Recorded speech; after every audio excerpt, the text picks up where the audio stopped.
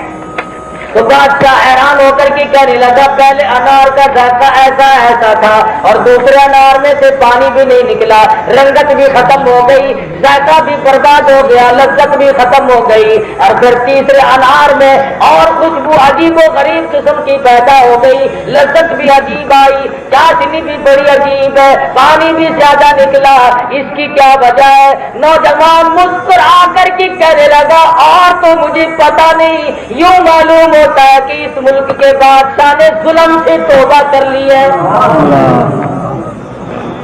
حیران ہے بادشاہ کہ میرے دل کے اثرات پتے پتے پہ پڑ رہے ہیں، اب میں نے توبہ کی تو وہ اثرات پتے پتے میں پہنچے، دانے دانے میں پہنچے، پیڑ پیڑ میں پہنچے، اور باغ کے اندر سے پھیلتے ہوئے پورے جنگلات اور پورے ملک میں پھیلے۔ تو بادشاہ نے توبہ کی کہ میں آئندہ کبھی بھی کسی کی چیز لینے کا ارادہ تک بھی نہیں کروں گا۔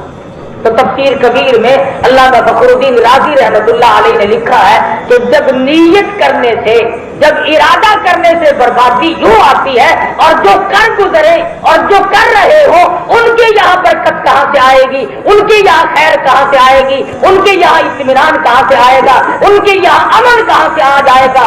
یہ الگ بات ہے کہ ایک آدمی نہتا ہو اور ایک آدمی کچھ لیے کھڑا ہو، لیکن اس کو امن نہیں کہتے۔ یہ بھول ہے کہ کوئی آدمی یہ کہے کہ صاحب میری حفاظت تو فلاں پارٹی کر لے گی، کسی کی حفاظت خدا کے سوا کوئی نہیں کر سکتا۔ اور ان لوگوں کے بارے میں یہ خیال کرنا کہ صاحب یہ تو مار کھا کھو کر کے یوں ہی بیٹھ بٹھائے جائیں گے، یہ تو غلط بات ہے۔ سیدنا ابو بکر صدیق ہے سب کا رضی اللہ تعالی، اللہ اکبر، فرماتے ہیں اچانک میں ایک محلے کی طرف جا نکلا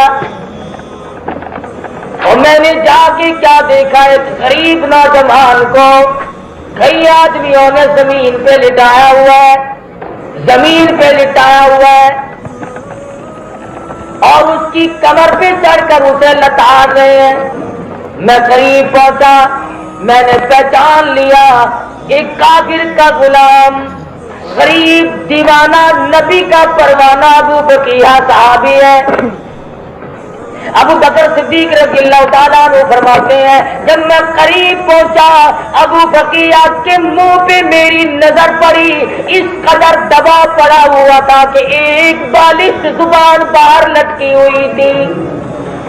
حضور کیا ہے؟ کیوں کلمہ پڑھتے ہو کالی کملی والے کا؟ کیوں کلمے کا اقرار کرتے ہو؟ کیوں اسلام کو تسلیم کرتے ہو؟ کیوں خدا کی توحید کو بجا لاتے ہو؟ تاکہ صحابہ کرام نے کسی کے نہیں مارے، چوری کبھی نہیں کی، بلکہ صرف ان کے یہاں جرم یہی تھا کہ وہ کلمہ کیوں پڑھتے ہیں، نبی کی غلامی کا اعلان کیوں کرتے ہیں۔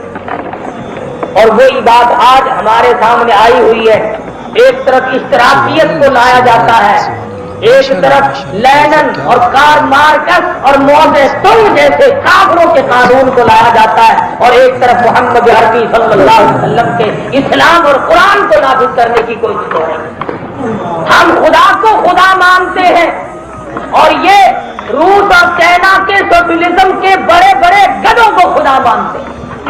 ہم خدا کی مخلوق میں سے کسی کا بنایا ہوا قانون بھی خدا کا قانون کے مقابلے میں ہرگز اسے درجے دینے کے لیے تیار ہے۔ اور جو تجربہ یہ اب کر رہے ہیں مسلمانوں کے 1400 سال میں ہزاروں لاکھوں مرتبہ تجربے ہو چکے ہیں، لاکھوں مرتبہ۔ علامہ صاحب العزیز محدث دہلوی رحمۃ اللہ علیہ کے انگریزوں نے مشینوں کے ذریعے انگوٹھے کھینچ دیے۔